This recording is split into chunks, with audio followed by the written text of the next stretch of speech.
Hola, buenas tardes a todos. Ya sentimos la demora, ha habido un pequeño problema técnico de transportes, pero bueno, lo que haremos será, pues en vez de terminar a las 5, pues terminaremos sobre las 5:10 o así, que yo creo que nos lo van a permitir. Bueno, lo primero de todo, agradecer al TTD por, bueno, pues apostar un poco por el tema emocional y por el ejercicio, y sobre todo por invitar a estas tres personas que son súper expertas en el tema que vamos a abordar. Vamos a empezar primero hablando con Caterina Calderón, que es catedrática de la Universidad de Barcelona de la Facultad de Psicología.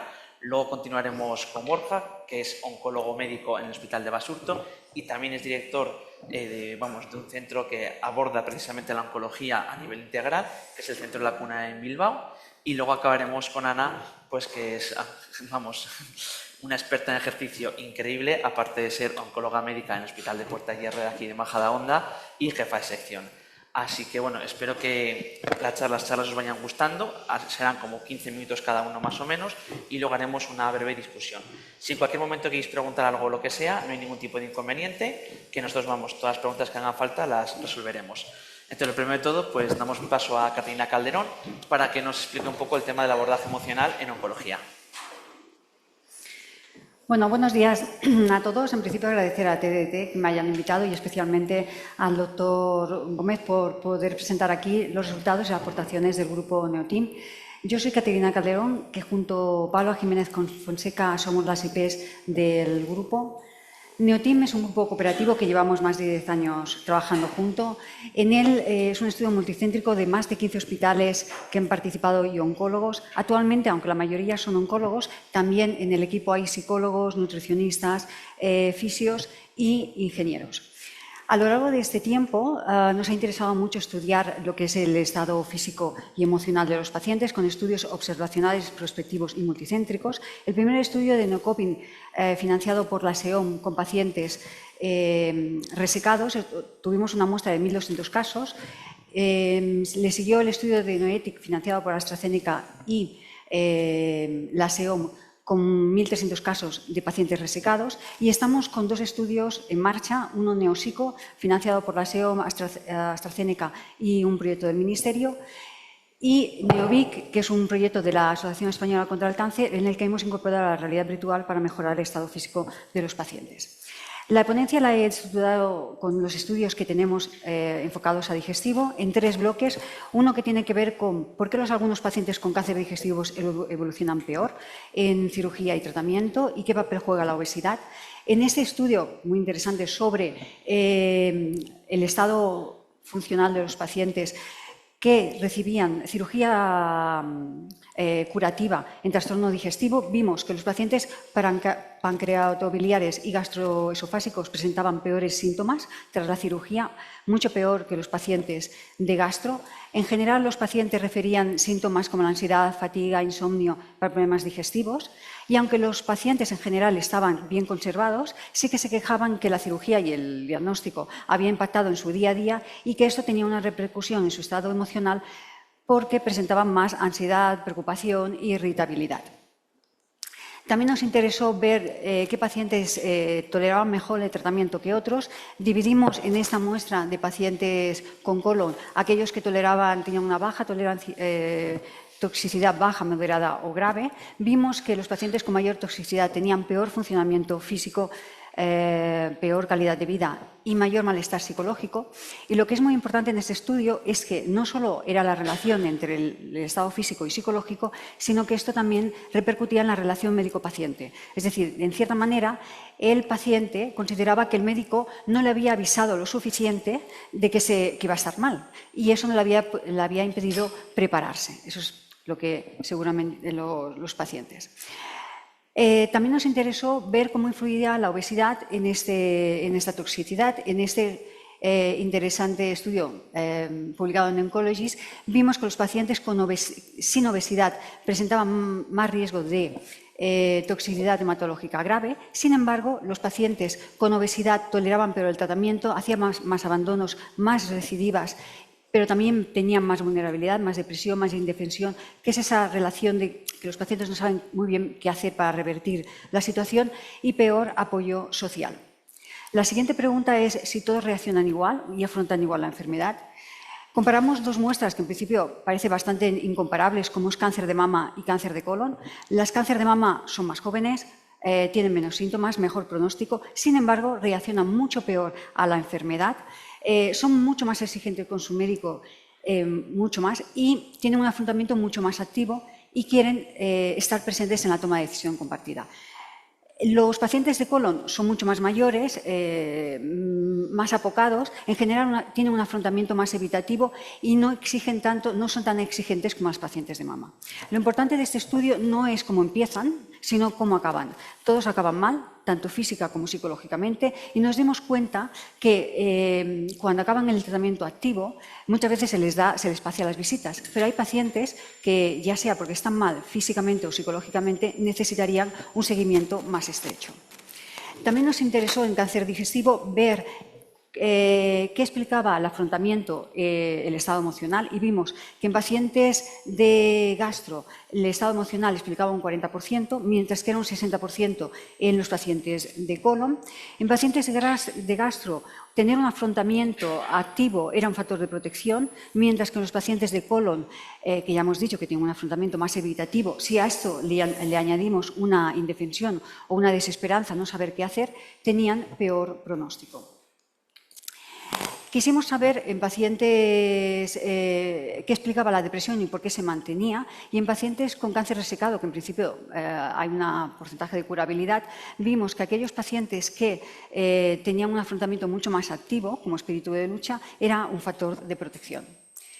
La siguiente pregunta es, ¿qué pasa con los pacientes con cáncer avanzado? ¿Qué factores pueden ser modificables? En este reciente estudio vimos que hasta el 60% de los pacientes referían tener fatiga, muchos de ellos peor, tenían más síntomas y también más malestar psicológico. Todo esto no es independiente, es decir, que se suma y se interrelaciona. En este estudio nos interesó mucho saber si pasaba, como está pasando en otras poblaciones, si utilizaban la medicina integrativa para mitigar estos síntomas. Hemos de decir que nuestros pacientes eran reacios a explicar al médico y en dejar por escrito que utilizaban la medicina integrativa. Aquellos que sí que lo hacían decían que les sentaba mejor. Lo más frecuente era la acupuntura, masajes, meditación y aromaterapia. Nos interesó saber qué factores eran modificables. Los pacientes con más síntomas también presentaban más depresión y los pacientes que tienen problemas económicos, esto supone una carga añadida a ese malestar.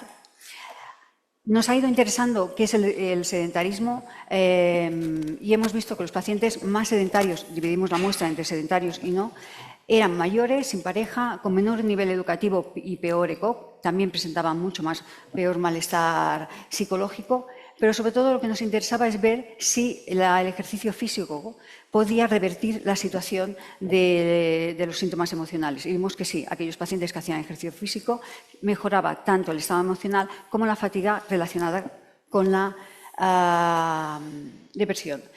Así que para finalizar, respondiendo a las preguntas que nos habíamos formulado, no todos los pacientes evolucionan igual. Hay una interacción entre síntomas de toxicidad y malestar psicológico y que la obesidad puede ser un modulador. No todos los pacientes reaccionan igual ni afrontan igual la enfermedad, y en cáncer resecado el afrontamiento activo es protector, y la fatiga y el malestar pueden indicar deterioro en pacientes metastásicos, y hay factores modificables como la actividad física que pueden mejorar el estado tanto psicológico como físico de los pacientes. No quiero finalizar sin agradecer a los hospitales, a los médicos y a los pacientes, y en especial a Paula Jiménez Fonseca, que es mi compañera en todos esos estudios que llevamos a cabo, y sin ella sería imposible.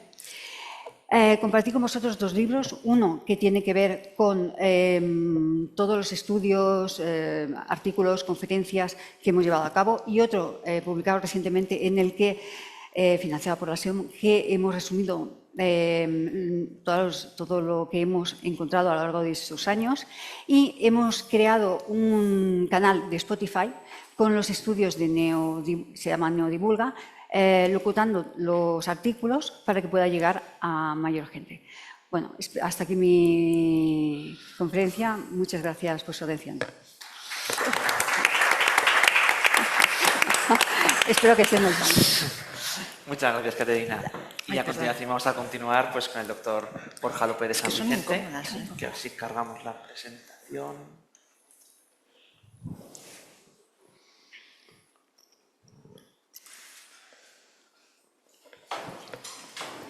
Y bien teñido el tiempo, ¿eh?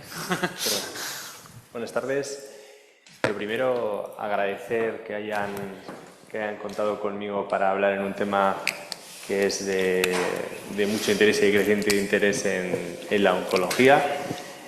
Al doctor Rivera por contar con nosotros, a Tamara Saudí por pensar en mí. Y entonces, yo lo que quiero hablar es del papel del ejercicio como intervención terapéutica en oncología. ¿Por qué es relevante? Primero, es una intervención no farmacológica. Esto ya dificulta mucho cómo nos enfrentamos a ella. Desde la oncología nos sentimos muy cómodos, muy cómodas con dosis, fármacos, AUCs, pero todo lo que viene siendo la actividad física ya se nos complica. Tiene unos beneficios demostrados, diferentes niveles de evidencia para cada una de las cuestiones, pero sí que sabemos que mejora la capacidad funcional, que reduce la fatiga relacionada con el cáncer, que mejora la calidad de vida y la tolerancia a los tratamientos oncológicos. Una mejor tolerancia nos permite una mayor intensidad y cuánto nos gusta poner los tratamientos a dosis plenas según el esquema que buscamos, buscando esa evidencia que hemos encontrado en los ensayos clínicos. Sin embargo, sí que es cierto que en evidencia, la evidencia científica, como estamos acostumbradas a pedir, pues andamos un poco justos hasta ahora, ¿no? Hasta ahora los estudios preclínicos y observacionales que se mezclan un poco toda la evidencia del ejercicio físico y cáncer nos hablan de que hay un racional de que es una buena herramienta. Para ello, ¿por qué? Porque modula metabólicamente, porque reduce la inflamación y mejora esa función inmune. Esto hace que las guías internacionales, todas ellas, recomienden la práctica de actividad de ejercicio físico porque los mecanismos de ejercicio van un poco en contra de los mecanismos de la obesidad, que los mecanismos de la obesidad se ha descubierto pues, que pueden favorecer la carcinogénesis. Entonces, digamos que sería la herramienta para ayudar en los factores pronósticos, ¿no? Sin embargo, nuestra realidad es que solo el 37% de la población realizamos actividad física de forma habitual. Esto ya nos pone en una situación un poco de dificultad, ¿no? Teniendo en cuenta que cuando nos tenía un diagnóstico de cáncer, la sociedad le plantea primero una pena terrible de esta buena persona, encima los tratamientos que tiene, encima cómo va a hacer ejercicio físico, pues ya empezamos con dificultades. ¿Por qué es importante? Decimos, es caro. No, en realidad los estudios que dicen es que cuanto se hace una intervención en un ámbito perioperatorio o en ámbitos como claramente más factible el estudio farmacoeconómico, nos dice que ahorramos dinero al sistema, evitamos ingresos. Entonces, el dinero no parece que sea la dificultad, ¿no? Pero aquí ya viene un poco cómo lo hacemos. El cómo lo hacemos es lo que realmente estamos como en parálisis por análisis en el sentido de qué se puede hacer. Desde la SEOM nos plantean unos circuitos de derivación que va diferenciando la capacidad que tiene el paciente o los recursos que tenga el oncólogo o la oncóloga para derivar, ¿no? Pero ya hay una evidencia que es clara, es evidente que algo tenemos que hacer. Como herramienta de los tumores digestivos, pues el estudio Challenge es un New England, es un fase 3 que ya no cabe discusión de que algo tenemos que hacer, por lo menos en esta población, ¿no? A nivel oncología siempre ya tenemos un grupo de pacientes sobre los que sí o sí tenemos que hacerlo. Es un ensayo que incluía 55 centros, que incluía pacientes con cáncer de colon avanzado que hubieran requerido el tratamiento de quimioterapia adyuvante. Y una vez finalizado, se comparaba hacer un programa estructurado frente a hacer lo que digamos que es lo habitual, que dar unas recomendaciones de hábitos de vida. Es un estudio potente con 869 pacientes incluidos, con una edad mediana de 61 años y con un 90% de pacientes en estadio 3. Estaban excluidos aquellos pacientes que tienen una actividad física baja, ¿vale? Al revés, actividad física alta. Se incluían aquellos pacientes que tienen actividad física basal baja. O sea, que no es que necesitáramos pacientes ya predispuestos a hacer ejercicio, sino todo lo contrario, ¿no? Destacar que el tiempo desde que se reclutó a empezar el tratamiento fueron 3,9 meses. O sea, que tenemos tiempo. y que los criterios que se evaluaban al analizar a los pacientes al final no son unos criterios que no se puedan hacer en una consulta. La mayoría de los estudios analíticos y de pruebas radiológicas están hechos en práctica clínica habitual. Y luego, más allá de ciertos estudios de biomarcadores que no vamos a analizar, son encuestas de calidad de vida y de fatiga que nos pueden ayudar. ¿En qué requería? Es una intervención de 3 años en los que se buscaba aumentar más de 10 horas a la semana en los pacientes que fueran incluidos. Para ello se les planteaba hacer un ejercicio aeróbico moderado en el que incluyera también ejercicios de flexibilidad y, lo más importante, que haya un acompañamiento profesional de esta actividad física. En la fase 1, digamos que es la fase como más difícil en el sentido de que requiere de más supervisión y más intervención. Se hacían sesiones presenciales supervisadas y un apoyo conductual intensivo. En la segunda fase ya pasamos a una intervención presencial o telemático facilitando la adherencia al tratamiento, y en la fase 3, que son los 2 últimos años de la intervención, se hacía un seguimiento mensual, véanse por intervenciones o videoconferencias.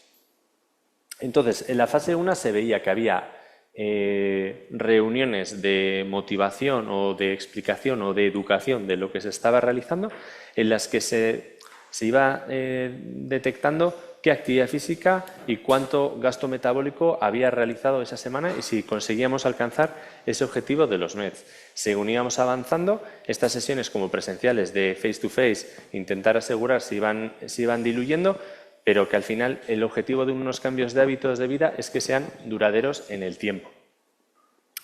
Y al final también viendo un poquito la adherencia, ver que eran actividades que en la fase 1 sí que tenemos una adherencia muy alta, de un 80% de asistencia a todas estas clases, y luego, según vamos pasando a la fase 2 y la fase 3, la adherencia a las reuniones conductuales, el porcentaje de pacientes que se adhería, luego ya continuaba.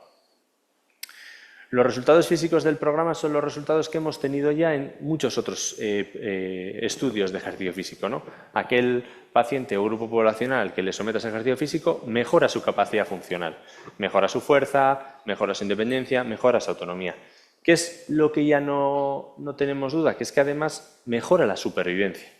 En la supervivencia libre de progresión vemos una diferencia de un 73,9% a los 60 meses frente a 80,3 meses en el grupo de ejercicio, con una hazard ratio de un 0,72. Esto, si fuese un fármaco, pues estaría claro que la diferencia es significativa y que la debiéramos de plantear, ¿no? Y es por esto que hoy estamos hablando de estas sesiones y que cada vez tenga más evidencia. Y es que además también se ve en supervivencia global con una significación estadística de un 90,3% de supervivencia a los 8 años frente a un 83,2%. Supervivencia a los 8 años. Un estudio como estos no vamos a poder repetir para todos los grupos, ¿no? Pero ya vemos que es una evidencia muy clara. Es una intervención segura que se vio con escasos efectos secundarios a nivel de lesiones. Y entonces, ¿qué es lo que hacemos para esto? ¿Cómo ya lo llevamos a la clínica? Pues yo recomendaría principalmente dedicar el tiempo para ver cómo podemos hacer estudios de fragilidad a nuestros pacientes. Si me preguntáis, ¿por qué empezarías, Borja? Pues yo empezaría por hacer un SPPB a nuestros pacientes. Ahí detectaríamos la fragilidad y podríamos detectar qué población es la que más se va a beneficiar de unas intervenciones, ¿no? Tenemos que testar el equilibrio, tenemos que testar la velocidad de la marcha y tenemos que testar cuánto tiempo le lleva a levantarse de la silla en 5 ocasiones. Es un tiempo, no voy a discutir que las consultas están saturadas, que tenemos dificultad para hacer tests. Son tests que pueden realizar también profesionales de enfermería y diferentes estamentos. Y luego, ¿qué son los METs? Cuando he hablado de los METs, ¿qué estábamos hablando de los METs? Los METs, siendo específicos, sí que es cierto que es un consumo de energía medido en función del volumen máximo de oxígeno consumido, que es un estudio en base a prueba de esfuerzo. Entendiendo que esto no es lo que diariamente vamos a poder utilizar, sí que es cierto que hay unos METs indirectos. Se asumen más o menos por peso, altura, que ciertas actividades deportivas consumen un número de METs a la semana. Introduciendo más o menos número de horas por la actividad física que el paciente o la paciente se dedique a realizar, conseguimos detectar si estamos siendo capaces de subir ese porcentaje de gasto metabólico frente al que sería estar en una vida sedentaria, silla, sofá. Entonces, ¿por qué digo que se os necesita? porque al final tenemos mucho conocimiento de nuestros pacientes, tenemos mucho conocimiento de la historia natural de la enfermedad y de los tratamientos. Aquí lo más difícil es dónde está nuestra labor. Nuestra labor está en decir qué indicaciones y contraindicaciones tiene. Yo, esta es una opinión personal, no creo que debamos de ser, desde la oncología, las personas que guíen un ejercicio físico. Pero sí sabemos cuál es la historia de un paciente con un cáncer de colon adyuvante durante la quimio, en qué situaciones se va a encontrar mejor y en cuándo se va peor, el tiempo esperable en una recuperación postquirúrgica. En un paciente con un tratamiento neoadyuvante de un cáncer de esófago con quimiorradioterapia, sabéis cómo se va a encontrar la primera y segunda semana de la quimiorradioterapia, cómo se va a encontrar 2 semanas después de la radioterapia, cómo se va a encontrar un mes después de la cirugía, cómo se va... ¿Sabes? Todo este tipo de información es información de estado general y situación clínica, que es lo que nos va a permitir a nosotros, a nosotras, decidir qué es lo que tienes que hacer y, sobre todo, cuándo tener que hacerlo. Porque la mayoría de la evidencia que tenemos de ejercicio físico en paciente con cáncer es en pacientes que no tienen cáncer cuando hacen el ejercicio físico. La mayoría de los estudios están demostrados en adyuvancia, en momentos en los que ya están libres de enfermedad y tratamiento. Y si vemos cómo los estudios que se van implementando también mejoran la adherencia y la calidad de vida, nos tiene que hacer pensar que nuestra indicación y contraindicación de ejercicio físico en base a historia natural de la enfermedad y los tratamientos es lo que más necesitan. Por lo tanto, como conclusiones, vamos viendo que el ejercicio físico antes, durante y tras el tratamiento va alcanzando la evidencia que necesitamos en la prescripción. Ya no tenemos que empezar a sentir cómodos y cómodas con decir que el ejercicio físico es importante. Ya a nivel claro y meridiano con la evidencia científica, en cáncer de colon estadio 3 resecado es mejor hacer ejercicio físico que no hacerlo. Igual que nos planteamos un tratamiento con quimioterapia adyuvante por el factor de riesgo, en esta población tendríamos que hacer todo lo posible para plantearlo. En otras poblaciones ya es más discutible, pero aquí nadie nos lo puede decir que no sea así. Debemos encontrar formatos accesibles a pacientes y profesionales que permitan realizar esta práctica deportiva. No tiene que ser todo, ya no solo por nosotros, sino en el ámbito hospitalario. Hay que encontrar vínculos, hay que encontrar, bien sea del mundo asociativo, con polideportivos, con centros. Tenemos que buscar a dónde poder mandar a los pacientes con seguridad. Y al final, recordar nuevamente que el conocimiento profundo que tenemos nosotros de los diferentes procesos oncológicos y de las toxicidades que pueden presentar es la información que necesitan fisioterapeutas, entrenadores, entrenadoras para poder llevar con garantía y seguridad las intervenciones en nuestros pacientes. Es que recasco, muchas gracias. Muchas gracias, Borja. Y a continuación continuamos con la doctora Ana Ruiz Casado y luego ya pasaremos al turno de preguntas y de debate.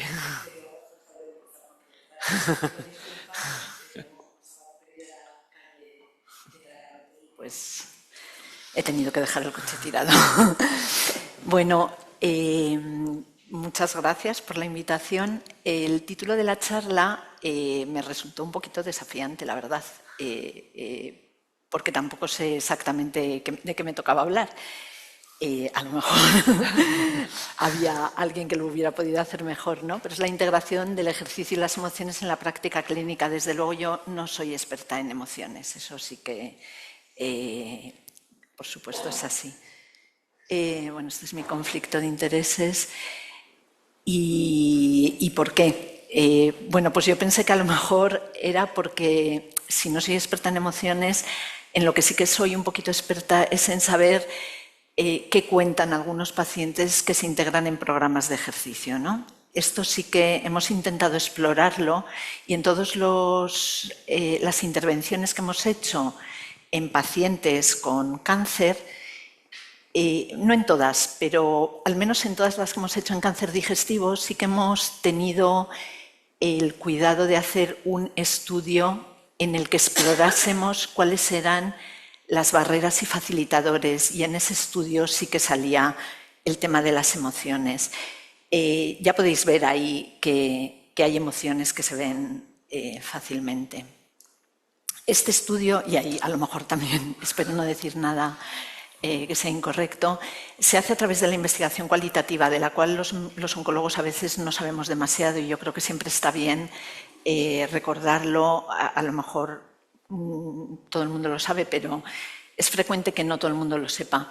Y mientras nosotros normalmente utilizamos la investigación cuantitativa, que se basa en el empirismo y sobre todo en números y en el positivismo, nosotros utilizamos la estadística. Sin embargo, hay una ciencia que no es menos importante, que es una ciencia que procede de las ciencias sociales y que se aproxima a la persona. Utiliza tres técnicas. Por una parte, la observación participante, que es básicamente lo que hacía Margaret Mead cuando se fue a las islas del Pacífico y vio a los aborígenes allí, ¿no? Que es observar, escribir lo que ves, pero también sentar a la gente que tiene un mismo problema, sea el que tú decidas, y hacer lo que se llama un grupo focal o hacer una entrevista semiestructurada. Tanto los grupos focales como las entrevistas semiestructuradas son lo que normalmente dan más potencia. Pero obviamente durante un programa de ejercicio el diario de campo también te va a dar mucha información y es muy interesante. Pues a diferencia de esa investigación que utilizamos nosotros con números, la investigación cualitativa lo que hace básicamente es grabar una información verbal que luego se transcribe y que se analiza. No se analiza de cualquier manera. Realmente tiene un método que es bastante sofisticado, bastante complejo, en el cual yo desde luego no soy ninguna experta, pero sí sé que no podemos permanecer alejados de este tipo de investigación. Es decir, tanto por el hecho de que tengamos que integrar todas esas técnicas que vemos, como por el hecho de que tenemos que integrar la investigación cuantitativa con la cualitativa, yo creo que los profesionales de la medicina tenemos que estar un poquito más cerca de ello. Bueno, total, que a la hora de pensar qué podía decir, utilicé este artículo. Me pareció que quizás es el que podía integrar un poquito más las emociones y el ejercicio, ¿no? Es un artículo que se hizo, este artículo está basado en un estudio que se hizo con un estudio de intervención no randomizado, no controlado, de pacientes con cáncer de colon durante la adyuvancia, ya fuera en estadio 2 o estadio 3. A diferencia del challenge, es durante la adyuvancia. Es decir, lo que este estudio pretendía era ver cómo eran de capaces los pacientes de someterse, o sea, de integrarse en una estrategia de ejercicio supervisado y con estrategias de motivación, al igual que el challenge, para ver cómo llegan al final del tratamiento. Pero no vamos a hablar de eso, o sea, no vamos a hablar de cuánto mejor llegan al final del tratamiento, sino de esas emociones.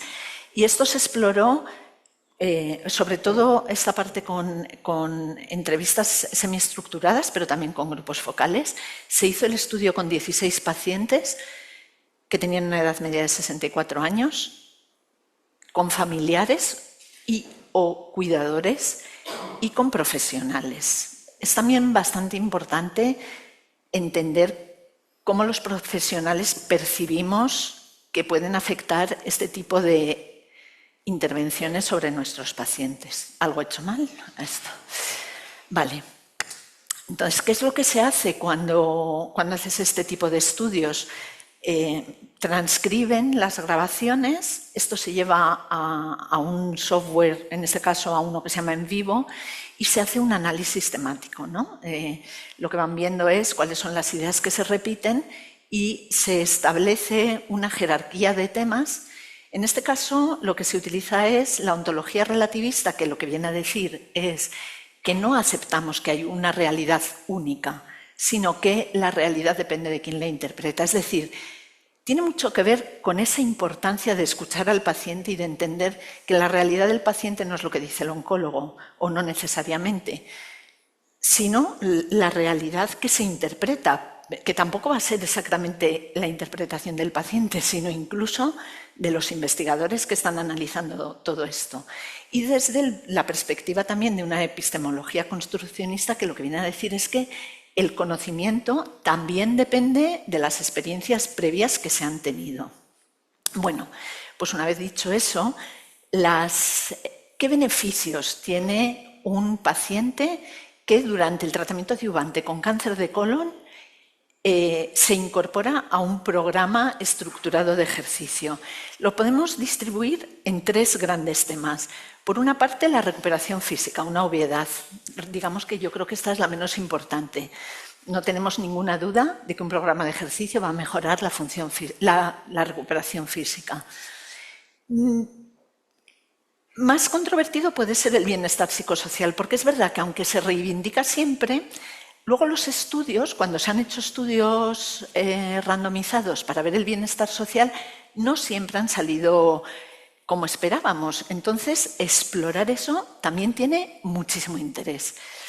Y en este estudio vimos yo creo que el hallazgo más bonito es cómo los pacientes contaban que reconectaban con su anteriorio, cómo el ejercicio les servía para volver a ser ellos mismos. Bueno, lo veremos un poquito a continuación.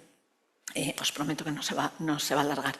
En cuanto a la recuperación física, se estructuró en 2 ventajas. Por una parte, la mejoría en la condición física, es decir, en cómo el paciente es capaz de hacer más cosas, de cómo tiene más agilidad, más flexibilidad, más movilidad, más fuerza, etc.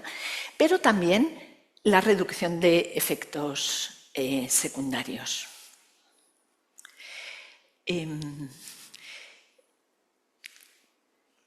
Cuando se hacen estos estudios, como estoy diciendo, se utiliza la transcripción de lo que dicen los pacientes.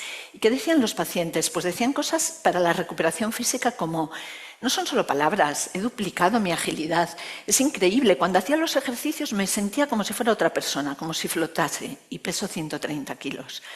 Normalmente no sabemos quién dice esto, pero en este caso sí que lo sabíamos. Me ayudó no solo con esa agilidad física, también con la vitalidad, mucha más energía. Decían, ahora me siento mucho más fuerte y en todo este tiempo no me ha dolido la espalda. Y otro paciente decía, me ayudó un montón, llegué a pesar 54 kilos y ahora peso 65, es genial, me siento más fuerte. En cuanto a los efectos adversos, es bastante interesante cómo uno de los oncólogos entrevistados decía, parece que los pacientes que participan en el programa tuvieran menos toxicidad, tengo esa sensación. El siguiente hallazgo a mí me parece muy revelador, es muy interesante y es muy interesante porque ha salido en otros estudios y todos los pacientes sienten como positivo el sudor.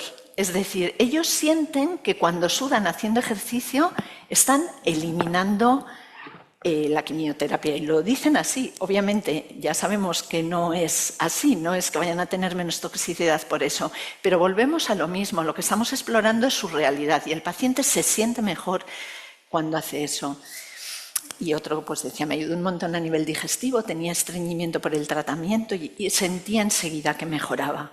En otros estudios ha habido pacientes que cuentan perfectamente, llegaba con fatiga y después de hacer ejercicio, a lo mejor había recibido el tratamiento hace 2 días, sentía que no iba a poder, pero iba y podía hacer ejercicio. En cuanto al bienestar psicosocial, creo que es bastante interesante. En realidad, este tipo de investigación lo que te ayuda mucho es a entender cómo podemos conseguir que los tratamientos que se proponen los podamos llevar a cabo, ¿no? Y yo creo que una de las claves es el de captar al paciente el primer día. Es decir, el paciente cuando está con toda la tormenta emocional de su diagnóstico, de enfrentarse al tratamiento o el momento que sea. Hay diferentes, lo que llama la literatura teachable moments, que es cuando una persona está dispuesta a cambiar su estilo de vida. Uno es el momento del diagnóstico, otro es el fin del tratamiento. Entonces los pacientes sienten que cuando de repente te dicen que tienes cáncer, pero te dan la opción de contar contigo en el proyecto, pues no te da ni tiempo de pensar en la parte mala. Crees que vas a morir y va a ser un proceso horrible, pero de repente el instructor entra en la habitación, hacemos los ejercicios y no tienes ya tiempo de pensar en lo malo. Y eso también es muy común, ¿no? Es como el paciente toma las riendas y es capaz de ponerse él a trabajar contra el cáncer.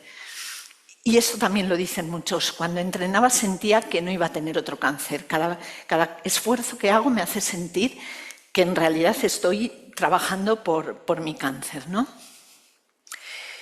Y también quería destacar este último de por encima de todo está la compañía. Tener a gente como tú haciendo lo mismo y compartir la experiencia. Esto es importantísimo y esto saben muchísimo los psicólogos y es bastante sorprendente que los oncólogos sepamos tan poco.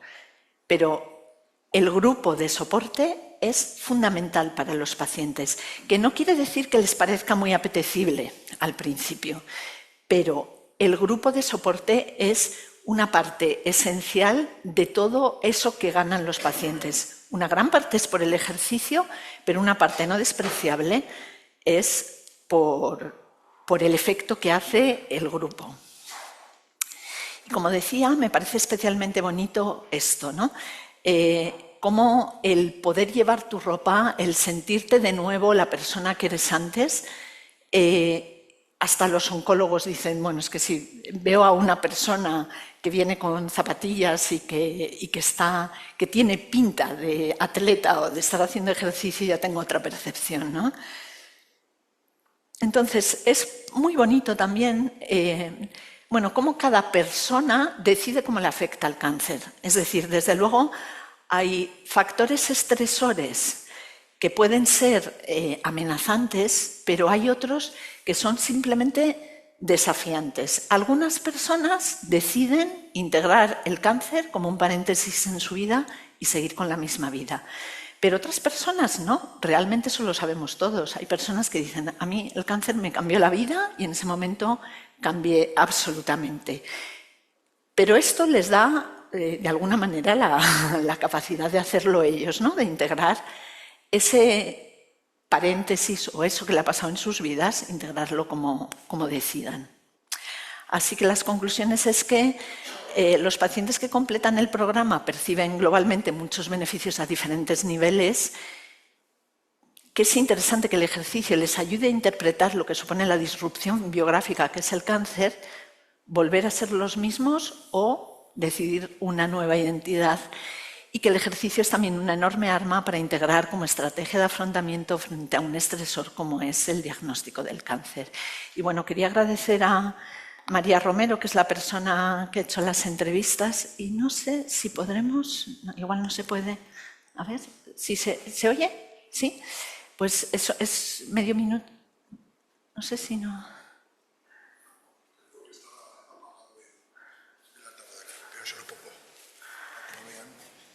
Yo creo que se transmite bien la sensación.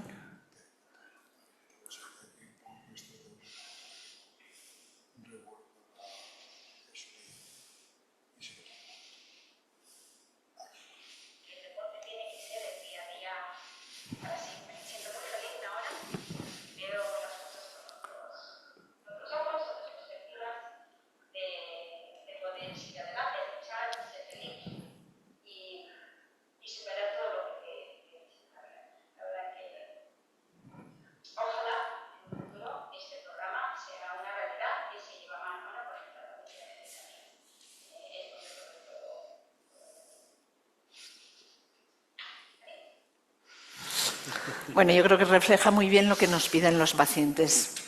Nada más, muchas gracias.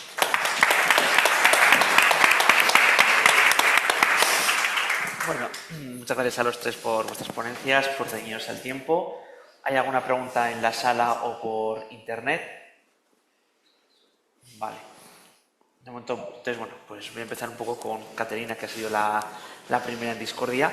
Lo primero de todo, me alegro de que los tres hayáis tenido, pues, al final, no hablar de curvas, que es lo que estamos acostumbrados a hablar en oncología precisamente, sino pues, bueno, a ver cómo podemos complementar quizás las toxicidades o cómo podemos mejorar la calidad de vida, que yo creo que hoy en día es algo que más se está hablando mucho más en los estudios, incluso son baremos para que las agencias reguladoras aprueben fármacos. Entonces yo creo que tanto el abordaje emocional como el físico, yo creo que nos va a poder ayudar perfectamente a poder mejorar esa calidad de vida que tanto pedimos a los pacientes y nos gusta que tengan. Entonces, un poco al hilo de ello, sí que es cierto que yo creo que en pocos hospitales existe la figura de la psicooncóloga, que sí que es cierto que, bueno, nosotros por suerte en Pamplona sí que lo tenemos, cosa que lo agradezco muchísimo, pero yo creo que es una figura que se debe ir poniendo poco a poco en los diversos hospitales. Entonces, una de las preguntas que sí que me gustaría realizarte sobre los estudios que ya hemos visto, tenemos NeoEthic, NeoPsico, NeoVic. Entonces, una de las preguntas que sí que quería comentarte es ¿cómo crees que podríamos detectar pacientes de alto riesgo para sufrir o ansiedad o depresión en las consultas nuestras de oncología médica para bien pues, derivarles pues, a una especialista como será una psicooncóloga o, bueno, o alguien que requiera un poco pues, de apoyo psicológico? Yo creo que normalmente el oncólogo ya percibe muy bien, ¿no?, cuando el paciente está mal. De hecho, me acuerdo una vez Ganem, uno de los investigadores, que dijo: yo no necesito saber el paciente que está depresivo, yo quiero saber el paciente que cuando finaliza sigue deprimido o aquel que no estaba deprimido sea deprimido. Cosa que hemos hecho un estudio y lo ha hecho Berta, otra de una oncóloga maravilloso, un estudio en psicooncología diferenciando pacientes que estaban deprimidos pero que al final no se deprimían, aquellos que no estaban deprimidos pero que se deprimían, aquellos que persistían siendo deprimidos y bueno, es un estudio que digo que está bien. Respondiendo a tu pregunta, aquellos que ya manifiestan o la familia o ellos mismos esa angustia porque se percibe. Hay de hecho cuestionarios muy breves que permiten, como el HATS, identificar el malestar. Pero yo creo que si se le pregunta al paciente cómo lo está viviendo, muchas veces los pacientes no lo comentan porque ya perciben que no es para los oncólogos esto. Y meterse, y los oncólogos piensan: ostras, si le pregunto esto, ahora se va a poner a llorar y tengo 5 minutos, no me da tiempo. Y cierra el melón. Pero sí que en algún momento uno lo ve, ¿no? Que no quieren preguntar, que apartan la mirada, que ves que hay un sufrimiento. Entonces, en esos casos sí que se puede derivar al psicooncólogo, en aquellos casos que lo haya. Sí, claro. Aquí. Sí, soy de Encarnados.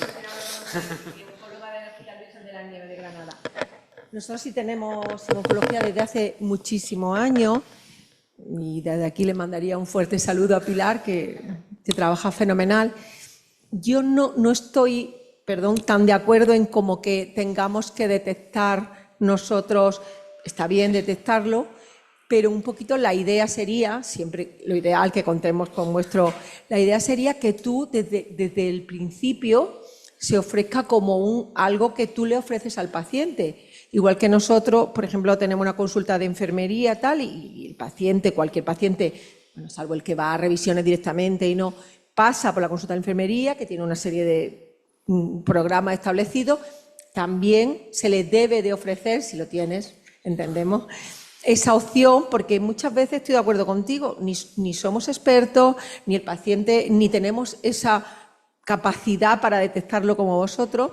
Yo creo que nuestra obligación sería tener esa empatía inicial y ofrecerle al paciente que disponemos de porque muchas veces la psicóloga luego hace lo que nunca hubiéramos pensado, ¿no? Es decir, que yo la mejor experiencia que tengo con mis pacientes son aquellos que siempre decimos que trabajamos en comunidad, es decir, que trabajamos la Pilar, que es nuestra psicooncóloga, voy a poner yo, y bueno, muchos de aquí la conocéis, Julia, que hace oncología integrativa en nuestro servicio. Es decir, trabajar en ese equipo, os puedo decir, y aprovecho porque la mesa entera lo reflejaría, que son las mejores o los mejores pacientes, sin ninguna duda.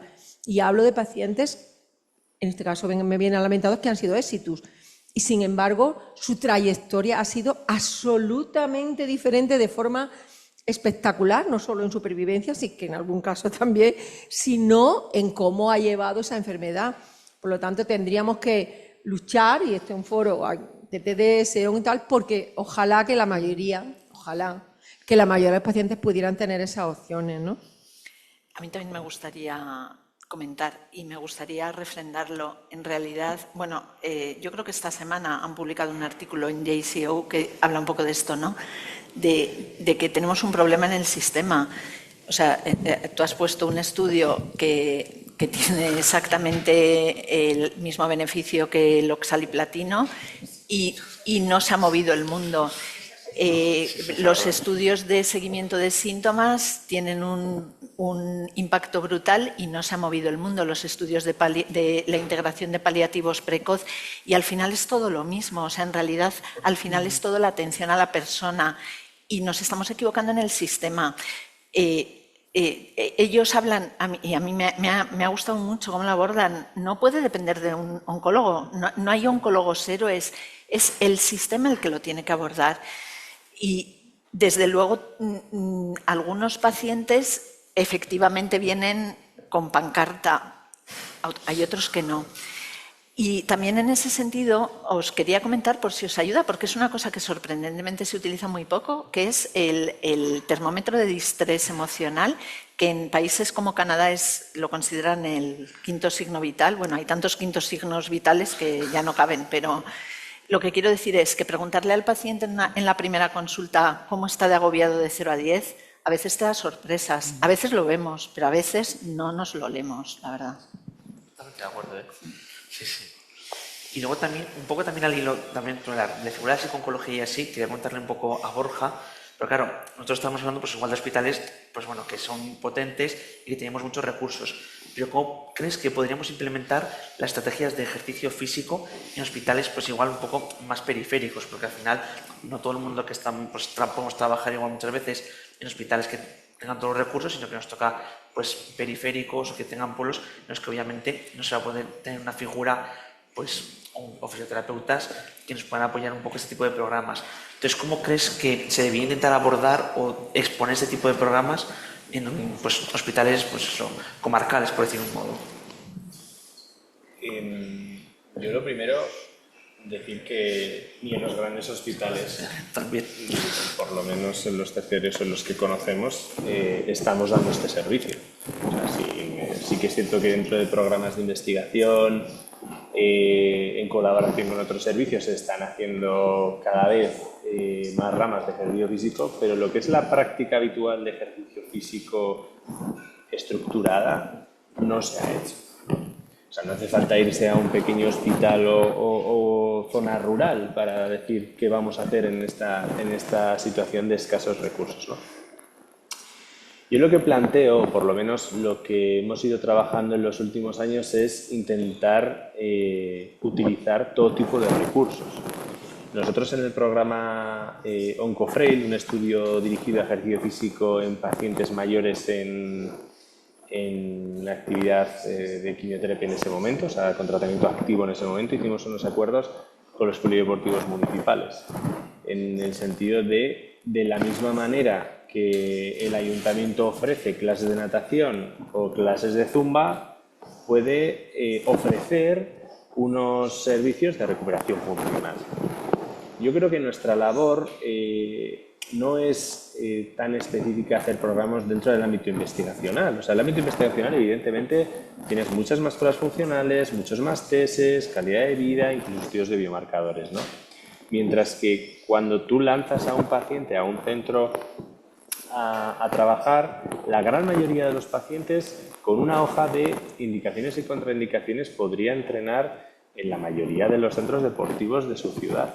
O sea, sí que es cierto que hay ciertos escenarios en los que nosotros como oncólogas no podemos decir que esta persona pueda entrar en cualquier situación. Por ejemplo, una persona con afectación ósea múltiple, que tenga ciertas lesiones, que tenga mayor riesgo o con mucha carga de enfermedad o tratamientos de quimioterapia muy intensos, pues quizá no puede ir a cualquier sitio a entrenar, ¿no? Entonces, ya si somos capaces de hacer acuerdos fuera del ámbito hospitalario, porque el metro cuadrado de hospital es carísimo. El gimnasio de rehabilitación de cualquier hospital está más que saturado y no podemos intentar sustituir horas de gimnasio de niños y niñas con parálisis cerebral en recuperación funcional por pacientes o por grupos de pacientes oncológicos, porque saturaríamos, ¿no? El volumen de pacientes que tenemos y que tendremos hace inviable utilizar ese tipo de instalaciones. Ojalá vayamos a más, pero yo creo que al final llegar a acuerdos es más importante, teniendo en cuenta que la gran mayoría de nuestros pacientes igual no requieren de un seguimiento. Pero sí el compromiso por nuestra parte de hacer informes en los que las recomendaciones deportivas estén incluidas. O sea, nosotros cuando explicamos un tratamiento de quimioterapia, a nadie le sorprendería, o ningún residente de los que formamos, le sorprendería que hagas unas pautas de ondansetron o metoclopramida porque puede haber unas náuseas, ¿no? O le hables de una hidratación constante si va a hacer un uso con capecitabina y le vas a decir que cuidado con los enjuagues para evitar la mucositis, ¿no? Pues de la misma manera, en ese informe individualizado podemos trasladar a hacer actividad física evitando, pues por ejemplo, en pacientes que estén con uso de capecitabina, grandes actividades físicas porque puede tener un síndrome palmoplantar. O sea, somos conocedores de ciertas toxicidades de los ciertos tratamientos que ponemos. Pues con unas indicaciones y contraindicaciones superaríamos la barrera de muchísimos pacientes. Totalmente de acuerdo. O sea, yo también creo que al final lo que tenemos que hacer es no solamente centrarnos en los temas quizás más oncológico puro, sino también pues, dar a los pacientes un poco más de apoyo. Claro, que sería lo ideal, centros especializados en pacientes oncológicos, por lo que dices, porque al final no todos los pacientes oncológicos tienen los mismos síntomas o las mismas toxicidades. O, por ejemplo, por el oxalato de platino, el tema de la neurotoxicidad, pues claro, esto al final siempre nos va a acabar limitando. Entonces, yo creo que eso sí que es cierto que es importante. Pero claro, el presupuesto da para lo que da. O sea, yo creo que hacemos un flaco favor asustando tanto con el tema del ejercicio. El 90% de los pacientes, pero si les ponemos unas bombas, el 90% de los pacientes pueden hacer ejercicio. O sea, no perdamos de vista que ejercicio es cualquier movimiento que hacemos con vistas a cuidarnos. Hacer 150 minutos a la semana o 300 de caminata integrando fuerza y flexibilidad es lo que les tenemos que decir. La mayor parte de los pacientes pueden. Si transmitimos que vayan al sitio más especializado, algunos sí, pero yo creo, y estoy súper de acuerdo, uno de los mayores determinantes para que los pacientes hagan ejercicio y se adhieran es la recomendación del oncólogo. El oncólogo no tiene que saber lo que hay que recomendarle. Y también estamos minusvalorando a los expertos de ejercicio. Los expertos de ejercicio están muchos muy bien formados en oncología, en tratamientos y en efectos secundarios. Entonces, tenemos la mejor situación de la historia para que los pacientes integren una herramienta como es el ejercicio, no seamos nosotros los que pongamos trabas. Totalmente de acuerdo. De hecho, nosotros en la planta de nuestro hospital, lo que hemos hecho ha sido, junto con la Universidad de Fisioterapia, un programa de ejercicio en pacientes, sí que esto que hemos dividido un poco por edad, ¿vale? En pacientes mayores de 65 años, porque claro, lo que sí que se ha visto y está claramente demostrado es que los pacientes oncológicos cuando ingresan pierden mucha masa muscular y al alta no están igual que cuando ingresan. Y lo que hemos hecho ha sido pues eso, hacer un ejercicio en el que comparamos un poco, les damos unas pautas o bien van al gimnasio del hospital y lo que estamos viendo es que los pacientes que están haciendo ejercicio supervisado, luego a la hora de salir del hospital, el ECOG quizás no te vuelva al de inicio, pero igual pueden entrar con un ECOG 2 y no te van a salir con un ECOG 3, igual te salen con un ECOG 1 o 2, o sea que por lo menos aunque sea no perdemos, digamos, estado general, que eso yo creo que sí que es muy importante. Y un poco al hilo de todo esto de la edad, lo que te quería preguntar un poco ya por... es sobre cómo crees que podríamos adaptar los ejercicios a la edad de los pacientes, porque claro, a la edad incluso también a veces al peso. Ya hemos comentado que pues, muchas veces, uno de los oncólogos de las reflexiones que has puesto, es que decía que veía que tenía menos toxicidad a raíz del ejercicio. Entonces yo creo que al final esto sí que puede ser importante, pero claro, también hay un poco la parte de las limitaciones un poco físicas del paciente, pues también igual un poco la parte de edad, porque igual claro, un paciente igual de 80 años, bueno, depende también un poco qué estado general tenga, te puede correr más que uno más joven o no, pero ¿cómo podríamos adaptar a la edad el ejercicio físico? O sea, es que yo creo que nosotros no lo tenemos que adaptar. Pues sí, o sea, claro, yo creo que lo tienen que adaptar los especialistas. Yo creo que a los pacientes hay que transmitirles la importancia del ejercicio, entendido como un concepto de salud, no ni de correr carreras, o sea, en tanto en cuanto a la carrera pues te haga estar mejor y te haga estar motivado, fenomenal, pero el ejercicio es una herramienta de salud. El ejercicio supervisado y estructurado está súper demostrado, tiene mejores resultados que el ejercicio que hace una persona en casa o la supervisión que hay incluso online. Siempre es mucho mejor supervisado. Pues que todos los pacientes sepan que hacer ejercicio supervisado es mejor que no hacerlo. Y luego ya, dependiendo de la edad, los especialistas de ejercicio le podrán recomendar, pero no hay un límite, y eso lo sabéis vosotros. Quiero decir, en Navarra mejor que nadie, no hay un límite para que los pacientes ancianos hagan, o mayores, como sea políticamente correcto decir, hagan el ejercicio de fuerza que tengan que hacer, porque no solo eso, sino que les va a beneficiar muchísimo, tanto aeróbico como de fuerza como de flexibilidad. Y lo único, yo a mis pacientes lo que les digo mucho es, el aeróbico lo sabemos hacer todos, caminar, nadar o la bici. El problema es que el ejercicio de fuerza yo creo que es mucho mejor que sea supervisado. Y ahí es donde yo mi recomendación es pues que se integren en algún programa. ¿Quién decide quién está capacitado para ir a un programa comunitario o necesita un experto como un fisioterapeuta? El oncólogo. El oncólogo es la persona las organizaciones internacionales han considerado que debe decidir hacia dónde va un paciente, hacia un programa comunitario o hacia un programa de fragilidad o de especialista en ejercicio. Sí, y además también lo que he hecho en el estudio Challenge, sí que esto que había un 15-20% de pacientes que tenían esos daños leves, que al final yo creo que si tú los supervisas, posiblemente puedes reducir igual un poco ese tipo de complicaciones que puedan tener. O sea, yo también lo creo. Y aparte de eso, yo creo que es la motivación que tienen los propios pacientes para ir. Porque muchas veces tú estás en casa y dices, va, pues hoy no lo hago. Pero si sabes que tienes que ir a un sitio a realizar el deporte... A ver, la motivación es lo más difícil, obviamente, sí. También lo es para nosotros. Claro, por eso. O sea, por eso digo que al final esa supervisión también obliga al paciente a ir. Y de hecho la clave del challenge ha sido la estrategia de motivación que tenía, que ha permitido que la gente cambie de estilos de vida, porque realmente eran pacientes sedentarios que no representan a la población española. Sí, totalmente de acuerdo. Luego, o sea, un par de detalles. Al final, las personas que participan en un programa de ejercicio físico en los estudios normalmente ya son personas que tienen esa dinámica de querer hacer algo por su enfermedad, ¿vale? Y también partimos de que en nuestra sociedad tenemos un 37% de personas activas.